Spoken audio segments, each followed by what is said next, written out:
Welcome to Sukesh economic classes. Indian economic survey 2025కి సంబంధించిన key highlights అనేది మనం ఈ క్లాస్లో డిస్కస్ చేద్దాము. మరి ఇండియన్ ఎకనామిక్ సర్వే అనేది మనకి సాధారణంగా కేంద్ర బడ్జెట్ ప్రవేశపెట్టే ఒక రోజు ముందు మనకి ఇండియన్ ఎకనామిక్ సర్వే డాక్యుమెంట్ను రిలీజ్ చేస్తారు.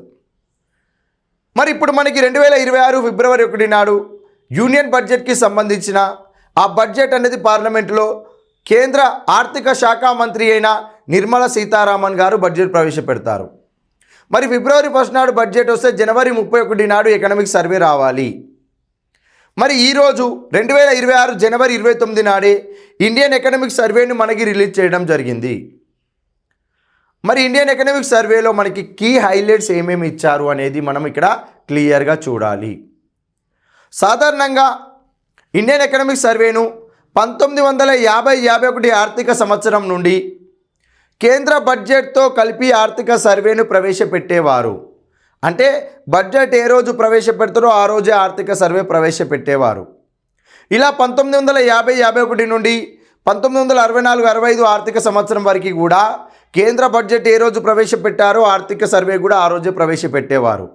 1964-65 ఆర్థిక సంవత్సరం తర్వాత కేంద్ర బడ్జెట్ను ఆర్థిక సర్వేను సపరేట్ చేశారు. బడ్జెట్ ప్రవేశపెట్టే ఒక రోజు ముందు ఆర్థిక సర్వేను ప్రవేశపెట్టడం ప్రారంభించారు 1964-65 సంవత్సరం నుండి. మరి ఇప్పుడు మనకి ఫిబ్రవరి 1కు బడ్జెట్ వస్తుంది, దానికి ముందు రోజున ఆర్థిక సర్వే రావాలి. మరి ఇప్పుడు ఆర్థిక సర్వేలో ఏమేమి అంశాలు ఉన్నాయో ఇక్కడ చూద్దామండి. GDP growth at constant prices in percent అన్నాడు. ఇక్కడ GDP growth at constant prices in percent, శాతం రూపంలో జీడిపి వృద్ధి రేటు స్థిర ధరల ప్రకారము ఎంత అన్నాడు. ఏమన్నాడు? స్థిర ధరల ప్రకారం ఎంత. మరి స్థిర ధరలు అంటే ఏంటిదండి? బేస్ ఇయర్ యొక్క ప్రైజెస్ ఆధారంగా క్యాలిక్యులేట్ చేసిన వచ్చిన జీడిపి అంటారు. ఇప్పుడు మనకి జీడిపి అంటే ఏందో తెలియాలి, కాన్స్టాంట్ ప్రైజెస్ అంటే ఏందో తెలియాలి. జీడిపి అంటే ఏంటిదండి? ఒక దేశంలో ఒక ఆర్థిక సంవత్సర కాలంలో ప్రజలు ఉత్పత్తి కారకాలుగా ఉత్పత్తి చేసిన అంతిమ వస్తు సేవల యొక్క మొత్తం ద్రవ్యరూప విలువనే జాతీయ ఆదాయం అంటాం మనం. ఇక్కడ ఒక కంట్రీలో పీపుల్స్ ప్రొడక్షన్ ఫ్యాక్టర్స్గా ప్రొడ్యూస్ చేసిన గూడ్స్ అండ్ సర్వీసెస్ యొక్క మార్కెట్ వాల్యూయే నేషనల్ ఇన్కమ్ అన్నాం. ఆ నేషనల్ ఇన్కమే నార్మల్గా జీడిపి అవుతుంది. మరి ఇక్కడ పీపుల్స్ అనేవారు జీడిపి అంటున్నాము. ఇక్కడ పీపుల్స్ ప్రజలు అనేవాళ్ళు ఒక దేశంలో ఉత్పత్తి కారకాలుగా ఉత్పత్తి చేసిన అంతిమ వస్తు సేవల యొక్క మొత్తం విలువనే జాతీయ ఆదాయం అంటున్నాం. మరి ప్రజలు ఉత్పత్తి కారకాలుగా భూమి, శ్రమ, మూలధనం, వ్యవస్థాపనం అనే ఉత్పత్తి కారకాలుగా ఉత్పత్తి చేసిన వస్తువులు, సేవలు అంటున్నాం. ఎక్కడ ఉత్పత్తి చేస్తారు ప్రజలు? వ్యవసాయ రంగంలో, పారిశ్రామిక రంగంలో, సేవా రంగంలో. ఒక దేశంలోని ప్రజలు ఒక ఆర్థిక సంవత్సర కాలంలో ఉత్పత్తి కారకాలుగా వ్యవసాయ రంగము, పారిశ్రామిక రంగము, సేవా రంగంలో వస్తువులు మరియు సేవలను ఉత్పత్తి చేస్తే ఆ ఉత్పత్తి చేసిన దానికి మార్కెట్ వాల్యూ ఎంతైతే ఉంటుందో అది మనకి ఇక్కడ జాతీయ ఆదాయము జీడిపి అవుతుంది. ఇక్కడ మనము ఒక దేశంలో ఒక ఆర్థిక సంవత్సర కాలంలో ఉన్నాం. ఇక్కడ మళ్ళీ చూద్దాం. ఒక దేశంలో 2025-26 ఆర్థిక సంవత్సర కాలంలో ప్రజలు ఉత్పత్తి కారకాలుగా వ్యవసాయము, పారిశ్రామిక, సేవా రంగాలలో వస్తువులు మరియు సేవలను ఉత్పత్తి చేస్తే ఆ ఉత్పత్తిని మార్కెట్ ధర చేత గుణించగా వచ్చిన వాల్యూయే ఏమవుతుంది? 2025-26 ఆర్థిక సంవత్సరం యొక్క జీడిపి అవుతుంది. ప్రస్తుత ఆర్థిక సంవత్సరం మనం ఏది మాట్లాడుతున్నాం? ఇందులో 2025-26 ఆర్థిక సంవత్సరం జీడిపి మాట్లాడుతున్నాము. మరి 2025-26 ఆర్థిక సంవత్సరంలో భారతదేశంలోని ప్రజలు ప్రొడక్షన్ ఫ్యాక్టర్స్గా ఉత్పత్తి కారకాలుగా భూమి, శ్రమ, మూలధనం, వ్యవస్థాపనం అనే ఉత్పత్తి కారకాలుగా వ్యవసాయ రంగము, పారిశ్రామిక రంగం, సేవా రంగాలలో వాళ్ళు తయారు చేసిన వస్తువులు మరియు సేవలు, ఈ వస్తువులు సేవలు మార్కెట్ ధర చేతగా గుణించగా వచ్చేదే మనకి జాతీయ ఆదాయము జీడిపి. అంటే ఇక్కడ మనం 2025-26 ఆర్థిక సంవత్సరం తీసుకున్నాం కదా. ఆ 2025-26 ఆర్థిక సంవత్సరంలో జరిగిన వస్తు సేవల యొక్క ఉత్పత్తిని మార్కెట్ ధర చేత గుణించగా వచ్చేదే మనకి జీడిపి అంటున్నాం. Okay, right. ఇక్కడ వస్తువులు సేవలను మార్కెట్ ధర చేతగా మల్టిపుల్ చేయగా వచ్చే వాల్యూయే నేషనల్ ఇన్కమ్ జీడిపి అంటున్నాం కదా. ఆ మార్కెట్ ధర ఏదైతే ఉందో ఆ మార్కెట్ ధర అనేది ప్రజెంట్ ఇయర్ ఆధారంగా కరెంట్ ఇయర్ ప్రస్తుత సంవత్సరం యొక్క ధరల ప్రకారము చేస్తే వచ్చే టోటల్ ఇన్కమ్ అనేది ప్రస్తుత ధరల ప్రకారం వచ్చే జాతీయ ఆదాయము ప్రస్తుత సంవత్సరం యొక్క జీడిపి అవుతుంది. ఏమంటున్నామో ఒక దేశంలో ఒక ఆర్థిక సంవత్సర కాలం, అదే ఆర్థిక సంవత్సరము 2025-26 ఆర్థిక సంవత్సర కాలంలో దేశంలోని ప్రజలు ప్రొడక్షన్ ఫ్యాక్టర్స్గా ఉత్పత్తి కారకాలుగా వ్యవసాయము పారిశ్రామిక సేవా రంగాలలో వస్తువులు సేవలను ఉత్పత్తి చేస్తే ఆ వస్తువులు సేవలను ప్రస్తుత మార్కెట్ ధరల ప్రకారం లెక్కిస్తే అది ప్రస్తుత సంవత్సరం యొక్క జీడిపి అవుతుంది. ఈ ప్రస్తుత ధర కాకుండా బేస్ ఇయర్ ధర ప్రకారము ప్రజెంట్ మనకి 2011-12 బేస్ ఇయర్ ఉంది. ఆ 2011-12 బేస్ ఇయర్ ప్రకారము ప్రజెంట్ ఇయర్లో అనగా 2025-26లో మన దేశంలోని ప్రజలు ఉత్పత్తి కారకాలుగా ఉత్పత్తి చేసిన వస్తువులు సేవలను బేస్ ఇయర్ ధరల ప్రకారము 2011-12 ధరల ప్రకారము మల్టిప్లై చేయగా గుణించగా మనకి ఎంత వస్తుందో ఆదాయము అది కాన్స్టంట్ ప్రైజెస్ ప్రకారం వచ్చే జీడిపి అవుతుంది. ఏంటిది? స్థిర ధరల ప్రకారం వచ్చే జీడిపి అవుతుంది. మరి ఎందుకు 2011-12 బేస్ ఇయర్ మనం తీసుకున్నాము అంటే ఏ సంవత్సరంలో అయితే ధరల ఒడిదొడుకులు ప్రైజెస్కి సంబంధించి ఇంక్రీజ్ కావడం కానీ తగ్గడం కానీ ఉండకుండా కాన్స్టాంట్ ప్రైజెస్ను మెయింటైన్ చేసే ఒకానొక సంవత్సరాన్ని మనము బేస్ ఇయర్గా తీసుకుంటాము. అలా బేస్ ఇయర్లో ఉండే ప్రైజెస్ ఎలా ఉంటాయి అంటే కాన్స్టాంట్గా ఉంటాయి, ఎక్కువ పెరగవు తగ్గవు, స్థిరంగా ఉంటాయి. అలా స్థిరంగా ఉండే ధరల ప్రకారము ప్రస్తుత ఆర్థిక సంవత్సరంలో జరిగిన ఉత్పత్తి వస్తువులు సేవలను బేస్ ఇయర్ తోటి మనము గుణించగా మనకేమొస్తుంది అంటే స్థిర ధరల ప్రకారము జాతీయ ఆదాయం వస్తుంది. ఇక్కడ మనకు అదే అడుగుతున్నాడు, కాన్స్టాంట్ ప్రైజెస్ ప్రకారము జీడిపి గ్రోత్ రేటు పర్సంటేజ్లో ఇచ్చాడు ఇక్కడ. మరి ఇక్కడ మనం చూస్తే జీడిపి గ్రోత్ రేట్ అంటున్నాడు 2022-23 ఇచ్చాడు 7.6%. ఏంది 2022-23 ఎంత ఉంది ఇక్కడ 7.6% వచ్చింది. అదేవిధంగా 2023-24 ఎంత ఉంది ఇక్కడ 9.2% వచ్చింది. 2024-25 ఎంత వచ్చింది 6.5% వచ్చింది. అదేవిధంగా 2025-26 ఎంత వచ్చింది 2025-26 7.4% వచ్చింది. ఏంటిదండి 7.4%. ఇది మనకి అవైలబుల్ డాటా, ఇది మనకి అప్డేట్ డాటా. ఇది ఎంత 7.4%. మనకి అప్కమింగ్ అనగా రాబోయే ఆర్థిక సంవత్సరము మళ్ళీ నెక్స్ట్ వచ్చే ఆర్థిక సంవత్సరము 2026-27లో ఇండియా యొక్క GDP growth rate constant prices ప్రకారం క్వశ్చన్లో ఇది ఉంటుంది. కాన్స్టాంట్ ఉందా, కరెంటు ప్రైజెస్ ఉందా, క్వశ్చన్లో క్లారిటీగా చూడాలి. 2025-26 India GDP growth rate constant prices ప్రకారం ఎంత అంటే 7.4%. అదే 2026-27 ఇండియా యొక్క GDP growth rate constant prices ప్రకారం ఎంత ఉండే అవకాశం ఉందని ఆర్థిక సర్వేలో పొందుపరిచారు అనే క్వశ్చన్ వస్తే 6.8% నుంచి 7.2% అండి. ఇది గుర్తుపెట్టుకోవాలి.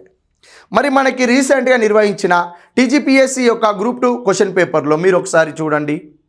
ఈ గ్రోత్ రేట్ల పైన క్వశ్చన్లో క్లారిటీగా అడిగారు. ఏమని 2021-22 మూడవ సవరించిన అంచనాల ప్రకారము ఇండియా యొక్క జీడిపి వృద్ధి రేటు 2022-23 రెండవ సవరించిన అంచనాల ప్రకారము అనగా సెకండ్ రివైజ్డ్ ఎస్టిమేట్స్ ప్రకారము ఇండియా యొక్క GDP growth rate current prices ప్రకారము కాన్స్టాంట్ ప్రైజెస్ ప్రకారం. అంటే క్వశ్చన్లో నీకు ఇక్కడ ఆర్థిక సర్వేను బేస్ చేసుకొని ఎలాంటి క్వశ్చన్స్ ఇస్తాడు అంటే 2025-26 అడ్వాన్స్డ్ ఎస్టిమేట్స్ ఏమిస్తాడు అక్కడ. ఫస్ట్ అడ్వాన్స్డ్ ఎస్టిమేట్స్ అంటే ముందస్తు అంచనాలు ఇండియా యొక్క GDP growth rate constant prices ప్రకారం ఎంత కలదు అనే క్వశ్చన్ వస్తుంది మనకి. మరి ఇక్కడ ఇచ్చిండు మనకి అడ్వాన్స్డ్ ఎస్టిమేట్స్. ఇక్కడ ఉంది చూడండి 2025-26 ఇక్కడ ఏమిచ్చిండు అడ్వాన్స్డ్ ఎస్టిమేట్స్ 26-27 ప్రొజెక్టెడ్. దాని మనం నెక్స్ట్ ఇంత వస్తుంది అని చెప్పి మనం ప్రొజెక్ట్ చేస్తున్నాము. కానీ 2025-26 యొక్క ఆర్థిక సర్వే మనకి అవైలబుల్ డాటా కదా, ఇది మనకి మెయిన్ కదా. ఇక్కడ ఏమి ఇచ్చిండు మనోడు అడ్వాన్స్డ్ ఎస్టిమేట్స్ ఇచ్చిండు, దీనికి ప్రొవిజనల్ ఎస్టిమేట్స్ ఇచ్చిండు. ఏంటిది ప్రొవిజనల్ ఎస్టిమేట్స్ ఇవ్వడం జరిగింది. మరి ఇక్కడ అడ్వాన్స్డ్ ఎస్టిమేట్స్ అంటే ఏంటిది? ముందస్తు అంచనాలు అంటే ఏంటిది, అసలు గ్రోత్ రేట్ అంటే ఏందో ఫస్ట్ అవి తెలవాలి. అసలు ఎవరికైనా ఎకనామిక్ సర్వే అర్థం కావాలి అంటే మీకు తెలుసుకోవాల్సిన పదాలు ఏంటేంటివి అంటే, ఒకటి జీడిపి అంటే ఏంటిది, జిఎన్పి అంటే ఏంటిది, ఎన్డిపి అంటే ఏంటిది, ఎన్ఎన్పి అంటే ఏందో ఒక క్లారిటీ ఉండాలి. కాన్స్టాంట్ ప్రైజెస్ అంటే ఏంది, కరెంటు ప్రైజెస్ అంటే ఏందో క్లారిటీ ఉండాలి. పర్ క్యాపిటల్ ఇన్కమ్ అంటే ఏందో క్లారిటీ ఉండాలి. గ్రోత్ రేట్ అంటే ఏందో క్లారిటీ ఉండాలి. అడ్వాన్స్డ్ ఎస్టిమేట్స్ అంటే ఏందో క్లారిటీ ఉండాలి. ఫస్ట్ రివైజ్డ్ ఎస్టిమేట్స్ అంటే ఏందో క్లారిటీ ఉండాలి. సెకండ్ రివైజ్డ్ ఎస్టిమేట్స్ అంటే క్లారిటీ ఉండాలి. ప్రొవిజనల్ ఎస్టిమేట్స్ అంటే కూడా క్లారిటీ ఉండాలి. ఇగో ఈ టర్మినాలజీ నువ్వు వస్తే క్లియర్గా నువ్వు ఎకనామిక్ సర్వేను సింపుల్గా చదువుకుంటూ వెళ్ళిపోతావు. విదేశీ మారక నిల్వలు అంటే ఏంటిది, రెవెన్యూ డెఫిసిట్ అంటే ఏంది, బడ్జెట్ డెఫిసిట్ అంటే ఏంది, అదే ఎఫెక్టివ్ రెవెన్యూ డెఫిసిట్ అంటే ఏంది, ఫిజికల్ డెఫిసిట్ అంటే ఏంది. ఇగో ఈ టర్మినాలజీయే నువ్వు ఒకసారి ఇది నేర్చుకొని పెట్టుకుంటే నీకు సర్వేలు బడ్జెట్లు ఏమైనా రాని నువ్వు ఈజీగా అప్డేట్ చేసుకోగలుగుతావు. మరి ఇక్కడ ఏమన్నాడు, కాన్స్టాంట్ ప్రైజెస్ ప్రకారం జీడిపి గ్రోత్ రేట్ ఎలా తెలుసుకుంటాం, ఇక్కడ ఏంటిది జీడిపి గ్రోత్ రేట్ ఎలా తెలుసుకుంటావు, ఎంత అన్నాడని 7.4% గ్రోత్ రేట్ అన్నాడు ఇక్కడ. ఇప్పుడు మనకి 2025-26 యొక్క గ్రోత్ రేట్ రావాలి అంటే ప్రీవియస్ ఇయర్కి సంబంధించిన వాల్యూ మీద డిపెండ్ అయి ఉంటుంది. ఇప్పుడు 2025-26లో మనకి ఇండియా యొక్క జీడిపి 100 crores అనుకుంటే, ఎంత 100 crores అనుకుంటే 2024-25లో ఇండియా యొక్క జీడిపి మనకి 93 crores ఉన్నాయి. ఇప్పుడు మనకి గ్రోత్ రేట్ ఎలా క్యాలిక్యులేట్ చేస్తాము అని అంటే, ఇగో ఇది ప్రజెంట్ ఇయర్, ఏంటిది ప్రజెంట్ ఇయర్కి సంబంధించిన జీడిపి అంటే మనకి అవైలబుల్ డాటాకి సంబంధించిన జీడిపి, ఇది ఫైనల్ వాల్యూ అవుతుంది. ప్రీవియస్ డాటా ఇనిషియల్ వాల్యూ అవుతుంది. ఇప్పుడు ఏం చేయాలి, final value minus initial value by initial value into 100 చేయు. మనకి ఏం చేస్తుంది అంటే ఇక్కడ గ్రోత్ రేట్ రావడం జరుగుతుంది. అంటే ప్రస్తుత సంవత్సరం యొక్క భారతదేశ జీడిపి మైనస్ ప్రీవియస్ ఇయర్ గత ఆర్థిక సంవత్సరం యొక్క భారతదేశ జీడిపి బై గత ఆర్థిక సంవత్సరం యొక్క భారతదేశ జీడిపి ఇంటూ 100 చేస్తే మనకి గ్రోత్ రేట్ వస్తుంది. మరి ఈ గ్రోత్ రేట్ అనేది పాజిటివ్ ఉందా నెగిటివ్ ఉందా అని ఎలా తెలియాలి అంటే, ప్రీవియస్ ఇయర్ జీడిపి గత ఆర్థిక సంవత్సరం యొక్క జీడిపి కంటే ప్రస్తుత ఆర్థిక సంవత్సరం యొక్క జీడిపి ఎక్కువగా ఉంటే అప్పుడు మనకి పాజిటివ్ గ్రోత్ రేట్ వస్తుంది. గత ఆర్థిక సంవత్సరం యొక్క జీడిపి వాల్యూ కంటే ప్రస్తుత ఆర్థిక సంవత్సరం యొక్క జీడిపి వాల్యూ తక్కువగా ఉంటే గ్రోత్ రేటు నెగిటివ్ వస్తుంది, రుణాత్మకం రావడం జరుగుతుంది. మనకి ఇక్కడ గ్రోత్ రేట్ అనేది మనకి 7.4% అనేది పాజిటివ్ గ్రోత్ రేట్ అండి. ఆ పాజిటివ్ గ్రోత్ రేట్ అంటే మనకి ప్రీవియస్ ఇయర్తో పోలిస్తే ప్రజెంట్ ఇయర్లో కరెంట్ ఇయర్లో మనకి జీడిపి వాల్యూ ఎక్కువగా ఉంది అని అర్థము. అలా మనకి 2025-26లో ఎంత వచ్చింది, ఇక్కడ 7.4% గ్రోత్ రేట్. ఎంత వచ్చింది, 7.4% గ్రోత్ రేట్ వచ్చింది. అదేవిధంగా 26-27లో గ్రోత్ రేట్ ఎంత రావచ్చు అన్నారు, ఇక్కడ 6.8% టు 7.2% మధ్యలో రావచ్చు అని చెప్పి మనకి ప్రొజెక్ట్ చేయడం జరిగింది. ఓకేనా, రైట్. ఇక్కడ మరి 2025-26కి అడ్వాన్స్డ్ ఎస్టిమేట్స్ ఇచ్చాడు కదా. ఈ టర్మ్ నేర్చుకోవాలండి. ముందస్తు అంచనా, మొదటి సవరించిన అంచనా, రెండవ సవరించిన అంచనా, ఈ పదాలు నేర్చుకుంటే మనకి ఈజీ అవుతుంది. సో అడ్వాన్స్డ్ ఎస్టిమేట్స్ అంటే ఏంటిది, ఇక్కడ చూడు. అడ్వాన్స్డ్ ఎస్టిమేట్స్ అంటే ఏంటిది అని అంటే, ఇప్పుడు ఈ 2025-26 ఆర్థిక సంవత్సరం అని మనం పలుకుతున్నాం. 2025-26 ఫినాన్షియల్ ఇయర్ అంటున్నాం. మనకి ఆర్థిక సంవత్సరం ఎప్పుడు ప్రారంభమవుతుంది, మన యొక్క ఫైనాన్షియల్ ఇయర్ ఎప్పుడు ప్రారంభమవుతుంది, ఏప్రిల్ 1కు ప్రారంభమవుతుంది.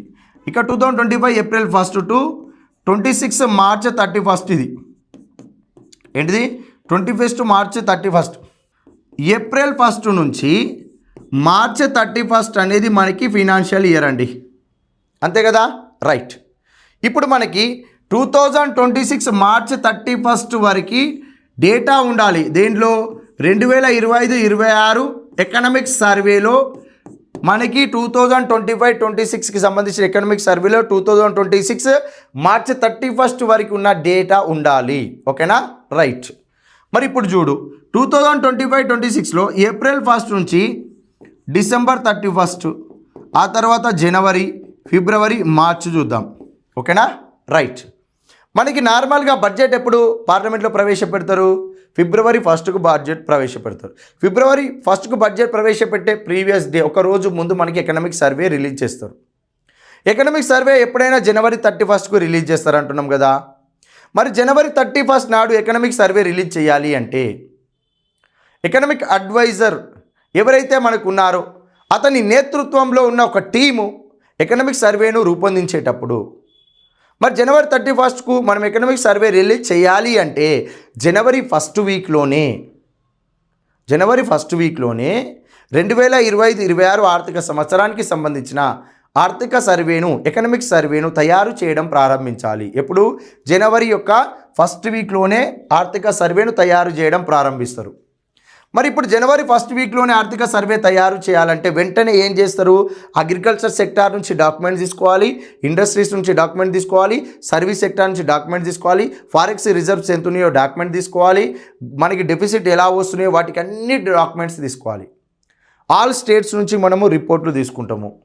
అగ్రికల్చర్ ఎంత, ఇండస్ట్రీస్ ఎంత, సర్వీస్ సెక్టర్ ఇలా రిపోర్ట్లు తీసుకోవడము జనవరి 1 వీక్లోనే మనం తయారు చేయడానికి అన్ని రిపోర్ట్స్ను సిద్ధం చేసుకుంటాం. ఓకేనా? రైట్. మరి ఇలా డేటా సమీకరించిన తర్వాత జనవరి 2 వీక్లో ఇండియా మొత్తానికి కలిపి ఒక ఎకనామిక్ సర్వేను తయారు చేస్తారు. ఈ ఎకనామిక్ సర్వేను తయారు చేసిన తర్వాత జనవరి 3వ వారంలో ఎకనామిక్ సర్వేను ప్రింట్కి పంపిస్తారు. ఏంటిది? ముద్రణకు పంపిస్తారు. జనవరి 4వ వారంలో మనకి జనవరి 31కి వచ్చే నాటికి మనకి ఎకనామిక్ సర్వేను రిలీజ్ చేయడం జరుగుతుంది. అంటే జనవరి 1వ వారంలో నువ్వు రిపోర్ట్లను సమీకరించుకొని ఎకనామిక్ సర్వే తయారు చేస్తావు, ప్రింట్ చేస్తావు, రిలీజ్ చేస్తావు. అంటే జనవరి మొత్తంలోని కూడా నీకు ప్రొసీజర్ ఉంటుంది, కానీ జనవరికి సంబంధించిన వాల్యూస్ తీసుకుంటామా అంటే తీసుకోము. మరి ఫిబ్రవరి, మార్చి కూడా ఉంది కదా, మార్చి 31 వరకు కదా ఈ డేటా ఉండాల్సింది. మరి జనవరి డేటా తీసుకోలే, ఫిబ్రవరి డేటా తీసుకోలే, మార్చి డేటా కూడా మనం తీసుకోలేదు. మరి ఎంతవరకు ఉన్న డేటా మాత్రమే తీసుకున్నాము అంటే 2025 ఏప్రిల్ 1 నుంచి 2025 డిసెంబర్ 31 వరకు మనకి అక్యురసీ వాల్యూస్ అనగా అగ్రికల్చర్లో ఎంత ఉంది, ఇండస్ట్రీలో ఎంత ఉంది, సర్వీస్ సెక్టార్లో ఎంత ఉందో మనకి అక్యురసీ వాల్యూస్ ఉంటాయి. ఎందుకు? ఇవి గడిచిన సంవత్సరం అనగా ఇందులో మనకి accuracy values April 1 to December 31 వరకు జరిగిన విలువలు మనం తీసుకుంటాము. జనవరిలో స్టార్ట్ చేసిన సర్వే డిసెంబర్ 31 వరకు ఉన్న వాల్యూస్ మనం తీసుకుంటాం. మరి జనవరి, ఫిబ్రవరి, మార్చికి సంబంధించిన వాల్యూస్ను కూడా మనము ఎకనామిక్ సర్వేలో యాడ్ చేయాలి. మరి ఎకనామిక్ సర్వే అంటేనే ఫైనాన్షియల్ ఇయర్కి సంబంధించి 12 మంత్స్కి సంబంధించి, ఇక్కడనేమో మనము 9 మంత్స్ డేటా మాత్రమే తీసుకున్నాము. మరి ఎక్స్ట్రా 3 మంత్స్ అయినా జనవరి, ఫిబ్రవరి, మార్చికి సంబంధించిన డేటా ఎలా తీసుకోవాలి అని అంటే ఇగో ఈ 9 మంత్స్లో agriculture sector, industry sector, service సెక్టార్లో వాల్యూస్ ఎలా వచ్చాయో అబ్జర్వ్ చేసి జనవరి, ఫిబ్రవరి, మార్చిలో కూడా ఎలా వాల్యూస్ వస్తాయి, వీటికి సంబంధించి సిమిలర్గా ఎలాంటి వాల్యూస్ వస్తాయో ఆ వాల్యూస్ అన్నింటినీ కూడా ముందుగానే అడ్వాన్స్ కానీ ఎస్టిమేట్ చేస్తారు. ఎలా? అడ్వాన్స్ కానీ ఎస్టిమేట్ చేసి మనకి ఎకనామిక్ సర్వేను తయారు చేస్తారు. కాబట్టి 2025-26 ఎకనామిక్ సర్వేలో 2025-26 ఆర్థిక సంవత్సరానికి ఫినాన్షియల్ ఇయర్కి అడ్వాన్స్డ్ ఎస్టిమేట్స్ ఎందుకు? జనవరి, ఫిబ్రవరి, మార్చిను నువ్వు అడ్వాన్స్గా ఎస్టిమేట్ చేసినావు, ముందస్తుగానే ఊహించావు. కాబట్టి మనకి 2025-26 ఆర్థిక సంవత్సరానికి అడ్వాన్స్డ్ ఎస్టిమేట్స్ ప్రకారము అని మనకి మెన్షన్ చేస్తారు. ఇక్కడ ఏంటిది? అడ్వాన్స్డ్ ఎస్టిమేట్స్ అని మెన్షన్ చేస్తారు. ఇక్కడ క్లియర్గా ఇచ్చిండు చూడండి. ఫస్ట్ అడ్వాన్స్డ్ ఎస్టిమేట్స్ మొదటిసారిగా ఊహించి అంచనా వేశాము. ముందస్తుగా అంచనా వేశామని ఇక్కడ క్లియర్గా ఇచ్చిండు. దీనినే అడ్వాన్స్డ్ ఎస్టిమేట్స్ అంటారు. మళ్ళీ ఇక్కడ ఇంకోటి ఎందుకు ఇచ్చిండండి? Provisional estimates. యాక్చువల్గా లాస్ట్ ఇయర్కి సంబంధించిన డేటా ఏమి రావాలి అంటే మనకి ఫస్ట్ రివైజ్డ్ ఎస్టిమేట్స్ రావాలి. మరి ఫస్ట్ రివైజ్డ్ ఎస్టిమేట్స్ అంటే చూద్దామండి. మనకి నెక్స్ట్ ఇయర్కి ఇక్కడ ఇచ్చింది కదండి క్లియర్గా 2026-27 మళ్ళీ ఎకనామిక్ సర్వే వస్తుంది మనకి. ఎప్పుడు? 2027 ఫిబ్రవరిలో 1కి బడ్జెట్ పెడితే దానికి ముందు రోజు నాడు ఎకనామిక్ సర్వే వస్తుంది. మరి 26-27లో కూడా ఇక్కడ అడ్వాన్స్డ్ ఎస్టిమేట్సే వస్తుంది. ఇక్కడ అడ్వాన్స్డ్ ఎస్టిమేట్స్ వచ్చినప్పుడు ఈ ఇయర్ డేటా ఏం కావాలంటే మనకి ఫస్ట్ రివైజ్డ్ ఎస్టిమేట్స్ కావాలి. ఎందుకు ఫస్ట్ రివైజ్డ్ ఎస్టిమేట్స్ కావాలి అంటే నువ్వు ఇక్కడ అబ్జర్వ్ చేయి. 26లో మళ్ళీ ఏప్రిల్ నుంచి 27 మార్చి 31 వరకు మనకి డేటా ఉంటుంది. ఓకేనా? రైట్. ఇక్కడ 26లో మనకి మళ్ళీ ఏప్రిల్ టు డిసెంబర్ 31 వరకు అక్యురసీ వాల్యూస్ ఉంటాయి. ఇయర్ మొత్తం అయిపోయింది. ఎప్పుడు 27 జనవరిలో కదా నువ్వు 26-27కి సంబంధించి ఎకనామిక్ సర్వేను తయారు చేసేది. అవును, రైట్. ఇక్కడ ఏప్రిల్ నుంచి డిసెంబర్ వరకు అక్యురసీ వాల్యూస్ ఉన్నాయంటే ఇగో ఈ 2026లో జనవరి ఉంది, ఫిబ్రవరి ఉంది, మార్చ్ ఉంది. ఇగో ఇక్కడ ఉన్న 26లోని జనవరి, ఫిబ్రవరి, మార్చ్ను మనం ఏం చేసినామండి, అడ్వాన్స్డ్గా ఎస్టిమేట్ చేసినాం ఈ ఆర్థిక సర్వేకి. మరి ఎస్టిమేట్ చేసిన ఇవి నెక్స్ట్ ఇయర్లో మనకి అనగా 26 కంప్లీట్ అయిపోయిన తర్వాత ఇగో జనవరిలో, ఫిబ్రవరిలో, మార్చ్లో ఇగో ఈ జనవరిలో అగ్రికల్చర్ ఇండస్ట్రీ సర్వీస్ సెక్టార్ ఎంత ఎస్టిమేట్ చేశామో ఇక్కడ అక్యురసీ వాల్యూస్ ఉన్నాయి. ఫిబ్రవరిలో అగ్రికల్చర్ ఇండస్ట్రీ సర్వీస్ సెక్టార్ ఎంతైతే మనం ఎస్టిమేట్ చేశామో అడ్వాన్స్గా అవి ఇక్కడ అక్యురసీ వాల్యూస్ వచ్చేసినాయి. మార్చిలో కూడా అగ్రికల్చర్ ఇండస్ట్రీ సర్వీస్ సెక్టార్ యొక్క వాల్యూస్ అనేది ఎలా అడ్వాన్స్గా ఎస్టిమేట్ చేశామో ఇగో ఇక్కడ అక్యురసీ వాల్యూస్ వచ్చినాయి. ఇప్పుడు ఏం చేస్తావు, వెంటనే ఓ జనవరి కంపేర్ చేయి, ఫిబ్రవరి కంపేర్ చేయి, మార్చ్ కంపేర్ చేయి. ఇక్కడ మనం అనుకున్న వాల్యూస్ ఇక్కడ వాల్యూస్ చేంజ్ అయినాయి, ఇక్కడ వాల్యూస్ చేంజ్ అయినాయి, మార్చ్ వాల్యూస్ చేంజ్ అయినాయి. వెంటనే దాన్ని ఏం చేస్తాం, రివైజ్ చేస్తాము. రివైజ్ చేస్తాము. ఎప్పుడు రివైజ్ చేస్తాము, ఇగో ఈ ఆర్థిక సర్వే తయారు చేసేటప్పుడు ఆల్రెడీ జనవరి, ఫిబ్రవరి, మార్చికి సంబంధించిన వాల్యూస్ ఉంటాయి కదా, ఇక్కడ ఎస్టిమేట్ చేసినాం కదా అడ్వాన్స్గా. ఇగో ఈ వాల్యూస్ని ఇక్కడ వచ్చిన అక్యురేస్ వాల్యూస్ని రివైజ్ చేస్తాము. ఎప్పుడు, ఇగో ఈ ఆర్థిక సర్వే అప్పుడు రివైజ్ చేస్తాం. ఈ ఆర్థిక సర్వే అప్పుడు రివైజ్ చేయగానే వెంటనే ఏం చేస్తాము, రివైజ్డ్ ఎడిషన్ కదా, మరి అప్పుడు ఏం చేయాలి మనము, ఫస్ట్ టైం రివైజ్ చేస్తున్నాం కాబట్టి ఫస్ట్ రివైజ్డ్ ఎస్టిమేట్స్ అంటారు. మొదటి సవరించిన అంచనాలు అని చెప్పి మనకి ఇవ్వడం జరుగుతుంది.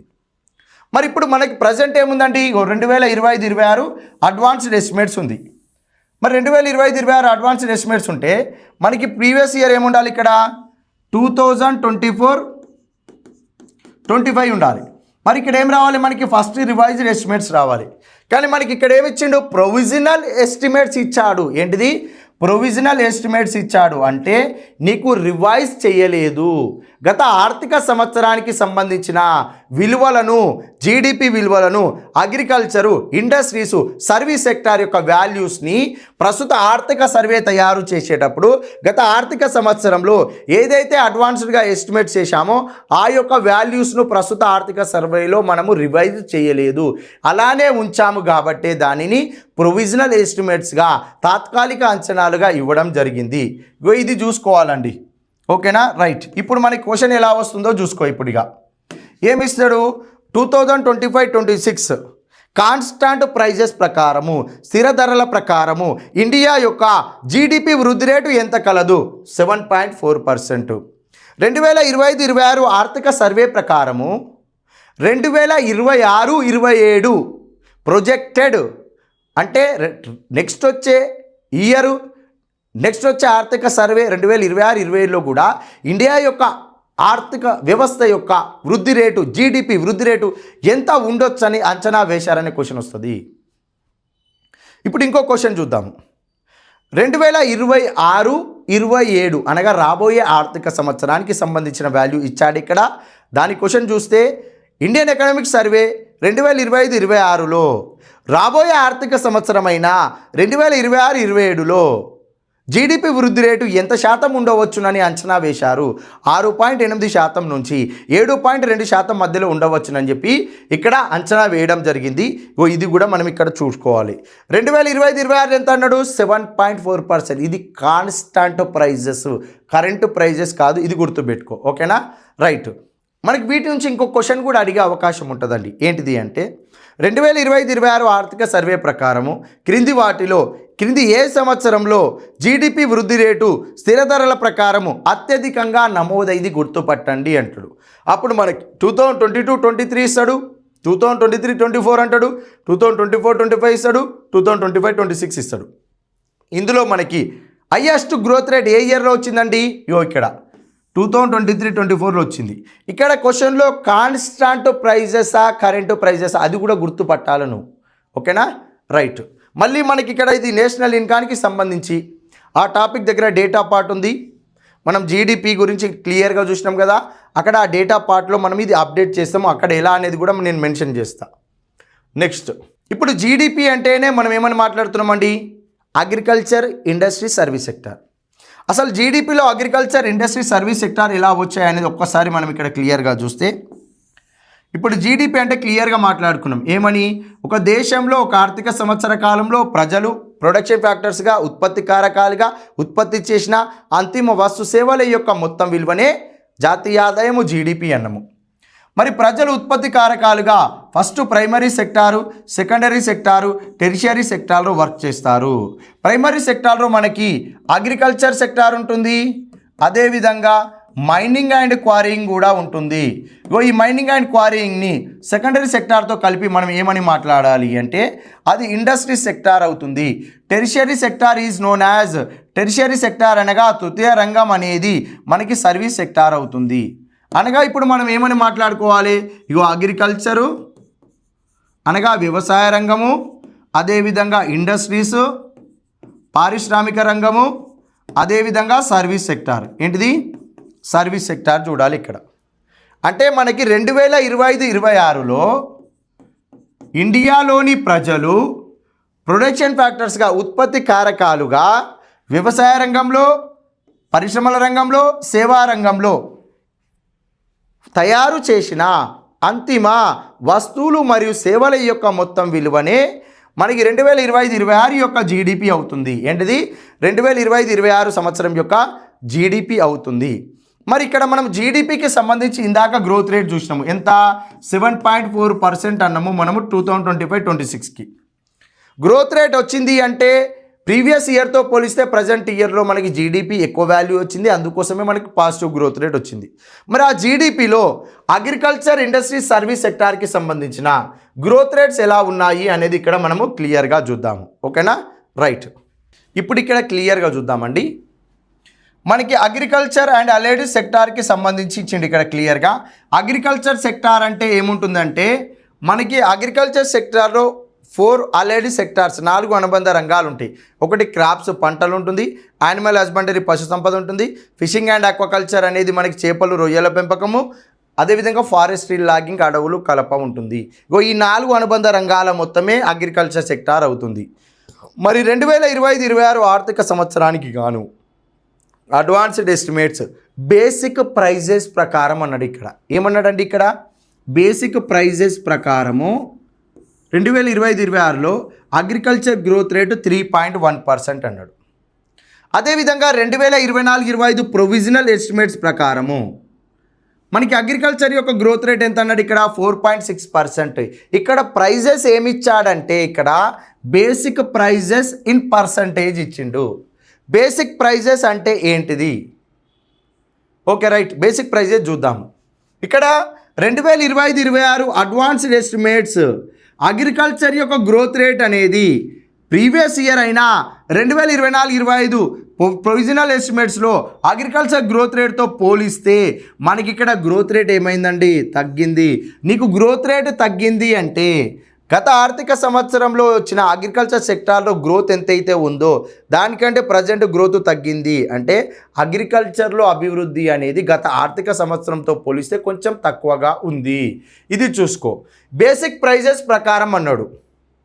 బేసిక్ ప్రైజెస్ ప్రకారమే మనకి ఇక్కడ అగ్రికల్చర్ ఇచ్చాడు, ఇండస్ట్రీ ఇచ్చాడు, సర్వీస్ సెక్టార్ ఇచ్చారు, అంతే కదా, రైట్. నువ్వు అగ్రికల్చర్లో కానీ, ఇండస్ట్రీలో కానీ, సర్వీస్ సెక్టార్లో కానీ ఇక్కడ ఏం చేస్తున్నావు, నువ్వు గూడ్స్ అండ్ సర్వీసెస్ని ప్రొడ్యూస్ చేస్తున్నావు.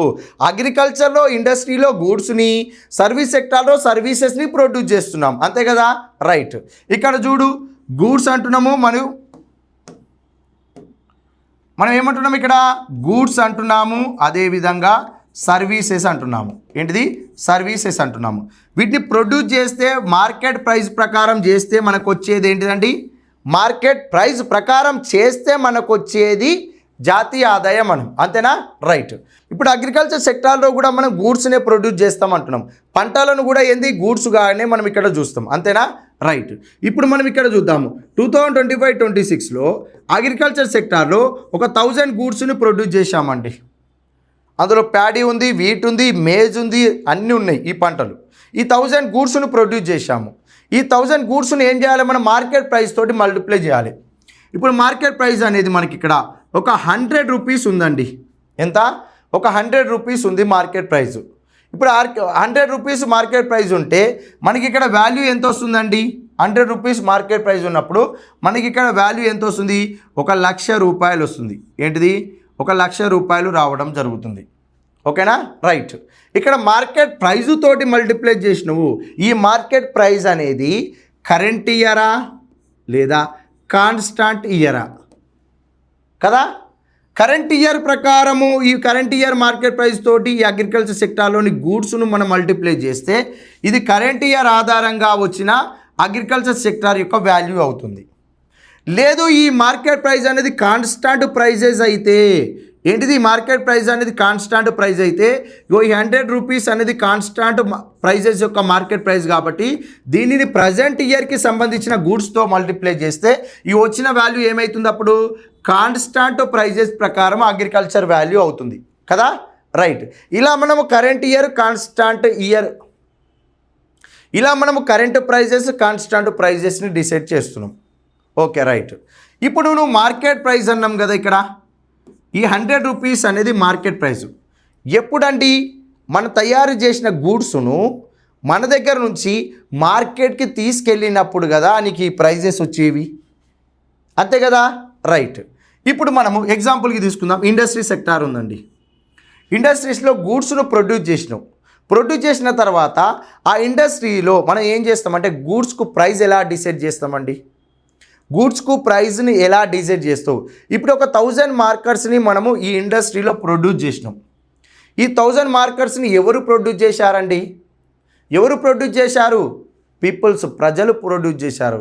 ఎలా ప్రొడ్యూస్ చేశారు? అక్కడ ప్రొడక్షన్ ఫ్యాక్టర్స్గా, ఇండస్ట్రీలో ప్రొడక్షన్ ఫ్యాక్టర్స్గా, ఉత్పత్తి కారకాలుగా భూమి, శ్రమ, మూలధనం, వ్యవస్థాపనం అనే ఉత్పత్తి కారకాలుగా ప్రజలు ఈ పరిశ్రమలో ఒక 1000 మార్కర్లను ఉత్పత్తి చేశారు.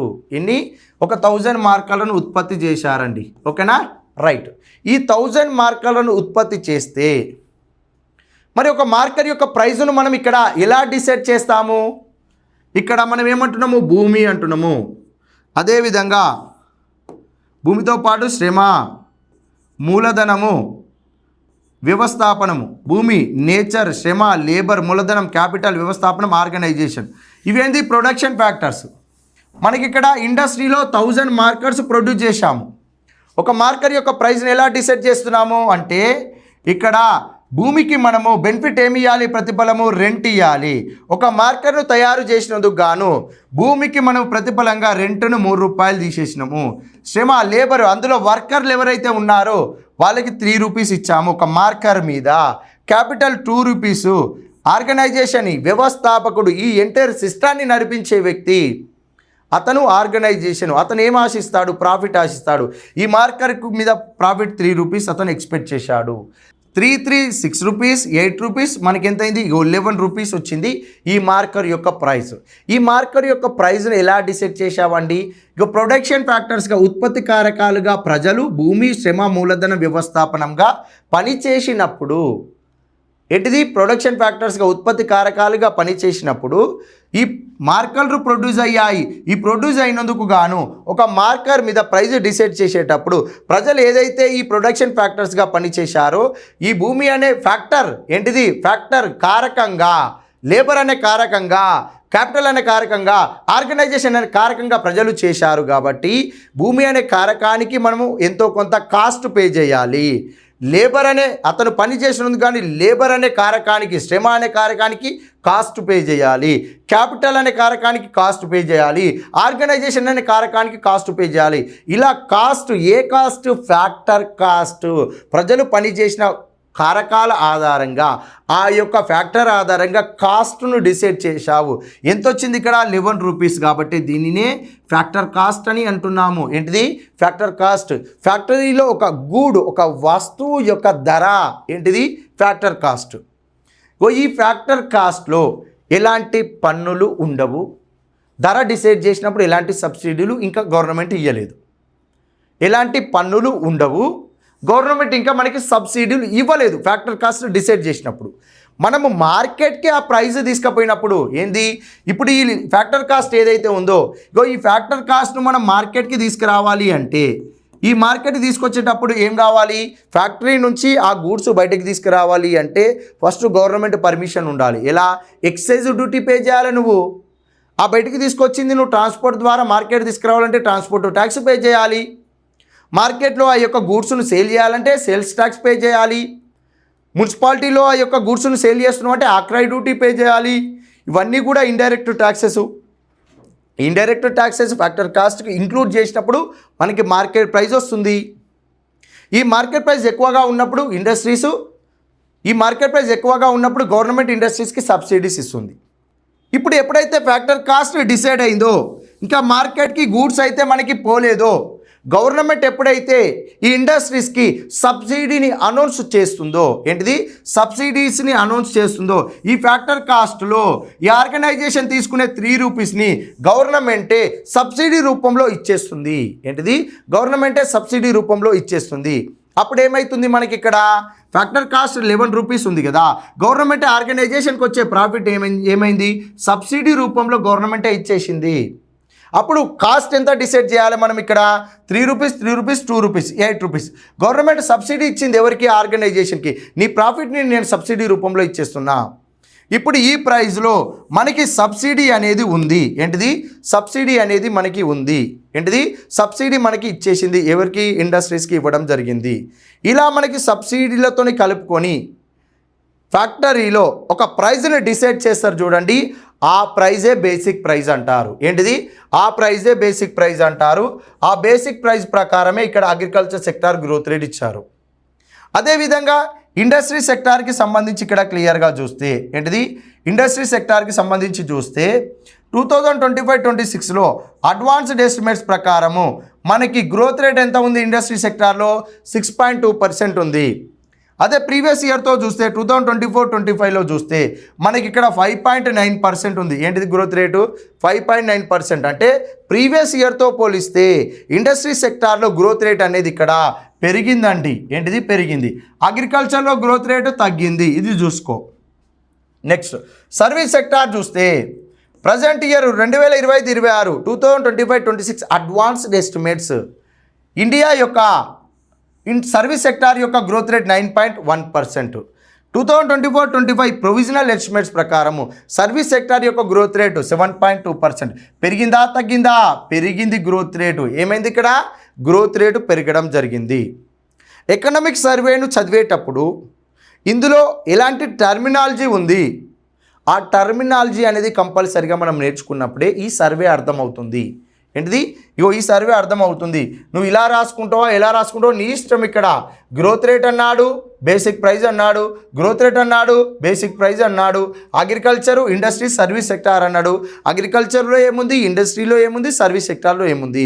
గ్రోత్ రేట్ ఎలా వస్తుంది, బేసిక్ ప్రైజ్ ఎలా వస్తుంది, కరెంట్ ప్రైజెస్ ఏంది, కాన్స్టెంట్ ప్రైజెస్ ఏంది, ఫ్యాక్టర్ కాస్ట్ ఏంది, మార్కెట్ ప్రైస్ ఏంది. ఈ టర్మినాలజీ అండి. నేషనల్ ఇన్కంలో ఈ టర్మినాలజీ నువ్వు నేర్చుకోవాలి.